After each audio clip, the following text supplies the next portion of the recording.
Plants जो है वो वाटर तो रूट से लेते हैं, लेकिन उनके सभी पार्ट तक पानी पहुंचता कैसे है? आइए आज आपको इस चैप्टर के बहुत सारे जवाब मिलने वाले हैं।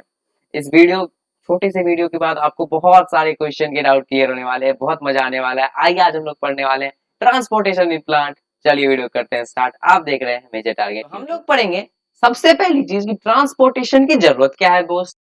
ट्रांसपोर्टेशन का मतलब तो ये हुआ ना कि एक जगह से दूसरी जगह ट्रांसपोर्ट करना पड़े। लेकिन ट्रांसपोर्टेशन की एक्चुअल में जरूरत क्यों पड़ जाती है? क्या सिंपल डिफ्यूजन से नहीं हो सकता है? नहीं हो सकता है। पहली बात, डिफ्यूजन क्या होता है? हम जानते हैं कि डिफ्यूजन क्या होता है कि हायर कंसंट्रेशन से ये लोअर कंसंट्रेशन की तरफ जो मूव करता है उसको बोलते हैं डिफ्यूजन। लेकिन डिफ्यूजन जो है ना आसपास के सेल्स में ही संभव है। बहुत दूर के सेल, आप मान के चलिए रूट के सेल को लीव्स के सेल से कुछ लेना हो, खाना लेना हो, तो कैसे लेगा वो? डिफ्यूजन क्या पॉसिबल है? ना जी ना, डिफ्यूजन से काम नहीं बनेगा। बनेगा किससे काम फिर? उसके लिए एक प्रॉपर ट्रांसपोर्टेशन सिस्टम होता है, जिसे हम प्यार से कह सकते हो वेस्कुलर सिस्टम भी बोलते हैं या वेस्कुलर हाईवे बोला जाता है, ताकि रिप्रेजेंट किया जाता है इसको। तो ट्रांसपोर्टेशन जो है बहुत जरूरी होता है प्लांट्स में। क्या सिंपल डिफ्यूजन से काम होगा? नहीं होगा। क्यों नहीं होगा? क्योंकि स्मॉल प्लांट्स में रॉ मटेरियल सभी पार्ट्स तक डिफ्यूजन के थ्रू नहीं मूव कर सकते हैं। आसपास में जा सकते हैं बट बहुत दूर पॉसिबल नहीं है। आइए समझते हैं। हम लोग पढ़ते हैं कि यही जो है वेस्कुलर सिस्टम में दो चीजों के बारे में पढ़ना होता है, जाइलम एंड फ्लोएम। यही दो चीजें जो है ट्रांसपोर्टेशन में रिस्पॉन्सिबल होते हैं। समझ रहे हैं? यही दो चीजें रिस्पॉन्सिबल है ट्रांसपोर्टेशन में, एक जाइलम चचा, एक फ्लोएम चचा। टिश्यू, अरे नाइन्थ याद करो। टिश्यू कुछ याद आ रहा है? चलो, नाइन्थ में मैंने थोड़ा बहुत पढ़ा था बट यहाँ पे पढ़ने वाले हैं। अपन जाइलम के बारे में बात करते हैं। जाइलम क्या करता है? वाटर और मिनरल्स को सॉइल से सभी पार्ट्स तक पहुंचाने का काम करता है। वाटर्स और मिनरल्स के लिए अलग है और फूड के लिए अलग है। तो बेसिकली वाटर और मिनरल्स के लिए जाइलम रिस्पॉन्सिबल है, और फूड के लिए रिस्पॉन्सिबल कौन है? अरे भैया फ्लोएम रिस्पॉन्सिबल है। फूड के लिए फ्लोएम रिस्पॉन्सिबल है। तो एक चीज आपको ध्यान रखनी है कि ये जो जाइलम होता है ये यूनी डायरेक्शनल होता है। यूनी डायरेक्शनल से मतलब क्या है कि सिर्फ एक ही डायरेक्शन में जा सकता है, नीचे से रूट से लेके सिर्फ ऊपर जा सकता है, नीचे से फिर ऊपर नहीं आ सकता है। यानी वाटर सिर्फ ऊपर जाएगा, नीचे नहीं आएगा। उसके बाद आइए और भी कुछ कुछ बातें। स्ट्रिक्टली यूनी डायरेक्शनल लिखा हुआ है, रूट से लीव्स तक ही जा सकता है, फिर वापस लीव से रूट तक नहीं आ सकता है। लेकिन ये जो होता है फ्लोएम, ये बाई डायरेक्शनल होता है। अभी और धीरे धीरे आप चीजें पढ़ेंगे तो और समझ में आएगा। फ्लोएम क्या करता है? फूड कैरी करता है, ये बाई डायरेक्शनल है, किसी भी डायरेक्शन में जा सकता है, ऊपर भी जा सकता है, नीचे भी जा सकता है, कोई फर्क नहीं पड़ता है। अब ये पैसिव प्रोसेस है। पैसिव प्रोसेस का मतलब क्या है? इसके लगभग सेल्स जो है वो डेड होते हैं, ठीक है। और ये एक्टिव प्रोसेस है, इसको एनर्जी जरूरत है। अब देखिए एनर्जी, एक्टिव एनर्जी और पैसिव एनर्जी में ये डिफरेंस होता है।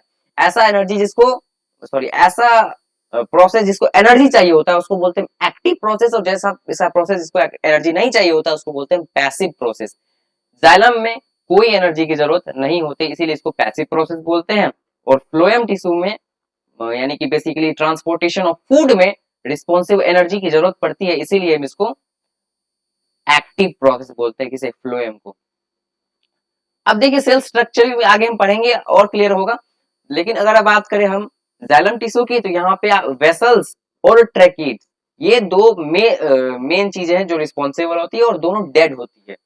तो इसी वजह से इसको एनर्जी नहीं चाहिए होता है, क्योंकि मैक्सिमम चीजें तो भाई डेड ही हैं।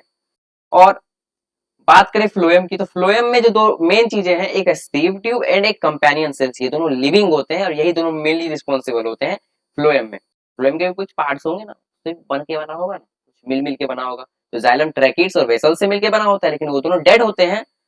और बात करें फ्लोएम की, तो वो sieve tubes and companion cell से मिलकर बने होते हैं, जो जो जिंदा होते हैं। आई होप इतना बात आपको थोड़ा थोड़ा समझ में आया होगा। आगे और डील करते हैं अपन एसेंट ऑफ सैप। बहुत लोगों को यही समझ में आता है एसेंट ऑफ सैप क्या है सर, तो ये वाटर के ट्रांसपोर्ट को हम प्यार से बोल देते हैं एसेंट ऑफ सैप, ठीक है। तो ये दो, अब देखो मैंने बताया जाइलम करता है, जाइलम में क्या क्या होगा? एक तो ट्रैकीड और वेसल्स। ट्रैकीड और वेसल्स दोनों डेड होते हैं, तो डेड है तो कैसे काम करेगा? इसके मेनली दो ही तरीके हैं काम करने के। दो तरीके कौन कौन से हैं, या फिर तीन तरीके भी मान सकते हैं, तीसरा उतना कुछ खास इंपॉर्टेंट नहीं है। ये आपके सिलेबस में तो यूजुअली नहीं पढ़ना है हमको, तीसरे से कोई लेना देना नहीं है, अपन को दो ही से मतलब है। एक है आपका रूट प्रेशर, एक होता है ट्रांसपायरेशन पुल। सबसे पहले ट्रांसपायरेशन पुल समझते हैं। हमने कुछ टाइम पहले पढ़ा था ट्रांसपायरेशन प्रोसेस के बारे में। ट्रांसपायरेशन प्रोसेस क्या होता है, जिसमें लीव्स से जो है पानी, एक्स्ट्रा पानी एवापोरेट हो जाता है। तो यही है ट्रांसपायरेशन पुल। तो इसमें होता क्या है कि लीव से वाटर, बेसिकली लीव्स जो है उससे वाटर एवापोरेट हो जाता है थ्रू स्टोमेटा। अब स्टोमेटा के थ्रू जब वाटर एवापोरेट हुआ, ऊपर की तरफ जो है वाटर का लो कंसंट्रेशन क्रिएट हुआ, और नीचे रूट में तो बहुत पानी भरा पड़ा रहता है। तो हायर कंसंट्रेशन से लोअर कंसंट्रेशन की तरफ मूव किया वाटर, इसको बोलते हैं प्यार से ट्रांसपायरेशन पुल। अरे बोलो ना, समझ में आया? तो ये पहला कारण है और यही मेन कारण है। सबसे मेन कारण यही है ट्रांसपायरेशन पुल, कि सर जी लीव्स में जो है जो वाटर रहता है एक्स्ट्रा, वो एवापोरेट हो जाता है। एवापोरेट हो गया तो लीव्स में पानी तो लगभग बहुत कम हो गया, और रूट में बहुत ज्यादा पानी है। तो रूट में हायर कंसंट्रेशन और लीव्स में लोअर कंसंट्रेशन, तो हायर कंसंट्रेशन से लोअर कंसंट्रेशन की तरफ मूव किया, एंड इसी को बोलते हैं ट्रांसपायरेशन पुल। तो बेसिकली बहुत इंपॉर्टेंट है, और ये दिन के टाइम पे ही हो सकता है ना, क्योंकि दिन में ही आपको पता है एवापोरेशन होगा। ठीक है। और दूसरा है रूट प्रेशर। रूट प्रेशर क्या होता है दोस्त? रूट्स जो है मिनरल्स एब्जॉर्ब करते हैं अपने सॉइल, आसपास के सॉइल जो प्रेजेंट है। अब ये जो है एक ऑस्मोटिक डिफरेंस क्रिएट करता है, जिससे रूट प्रेशर क्रिएट हो जाता है। ऑस्मोटिक डिफरेंस क्रिएट होगा, जिससे थोड़ा सा प्रेशर आएगा, वाटर थोड़ा सा ही लेवल तक ऊपर जा सकता है, बहुत ज्यादा लेवल ऊपर नहीं जा सकता है, मतलब रूट से थोड़ा सा ही ऊपर उठ सकता है रूट प्रेशर। एंड आपको मैंने बताया ट्रांसपायरेशन पुल सिर्फ दिन में पॉसिबल है, तो नाइट के टाइम पे बहुत ज्यादा हेल्पफुल होता है। नाइट में अगर वाटर की जरूरत पड़ी तो रूट प्रेशर ज्यादा रिस्पॉन्सिबल होता है नाइट में एक्चुअली। एंड ट्रांसपायरेशन पुल दिन में बहुत बेनिफिशियल, और सबसे मेन तो लगभग यही है, क्योंकि बड़ा आसान है। ट्रांसपायरेशन हुआ, पानी लॉस हुआ, एंड देन अपन मूव कर जाता है हायर कंसंट्रेशन से लोअर कंसंट्रेशन। अब आते हैं थोड़ा सा ट्रांसलोकेशन ऑफ फूड पे। अब देखिए, ट्रांसपोर्टेशन ऑफ फूड को ही हम प्यार से ट्रांसलोकेशन भी बोल देते हैं, तो कोई कंफ्यूज नहीं होना है। फ्लोएम की बात करते हैं। अब मैंने आपको बताया कि ये एक एक्टिव ट्रांसपोर्ट है, मतलब इसको एनर्जी चाहिए होता है ट्रांसपोर्टेशन के लिए। और ऑब्वियस सी बात है, मैंने बताया था फ्लोएम में कि क्या था, सीव ट्यूब था एक एक है आपका सीव ट्यूब, एंड एक था क्या, कंपेनियन सेल। Companion cell.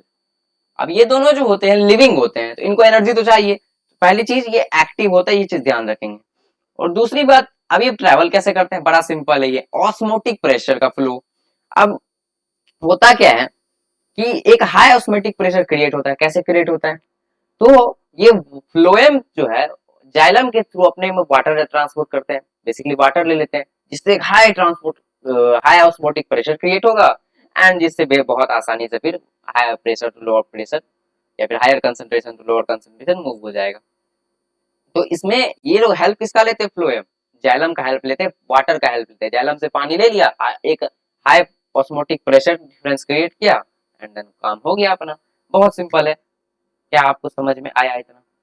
तो आज के इस वाले वीडियो में बस इतना ही। होपफुली आपको मजा आया होगा। आज के जो हमने पढ़ा बहुत इंपॉर्टेंट टॉपिक है, बोर्ड्स के पर्सपेक्टिव से बहुत क्वेश्चंस आते हैं यहाँ से। अगर आपको वीडियो अच्छी लगी तो वीडियो को लाइक कर दीजिएगा। Thank you very much. Bye bye.